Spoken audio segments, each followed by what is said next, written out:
While traveling, I came across a grilled meat cart on the side of a small street. The smoke billowed, so fragrant that I forgot I was breathing. The first thing that caught my eye was not a long customer, but pieces of pork belly cut into even pieces, about 20 meters long, arranged right on the grill floor, then hawa, like a parade. The appearance was dangerous to the point of being funny, but delicious and impossible to take my eyes off.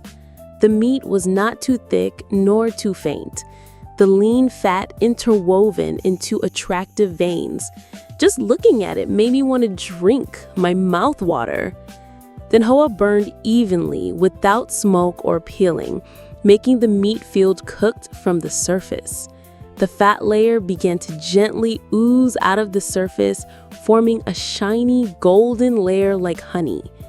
When he smelled the aroma rising to his nose, meat, fish sauce, garlic, pepper, honey, all the positions were collected in the air. I not only found the smell of meat, but both were found the heart and proportion of the griller. Sometimes a good meal is not in a fancy place. It is in the middle of the street where someone is taking care of each piece of meat on a small fire. But it is really delicious, really fragrant, and really memorable.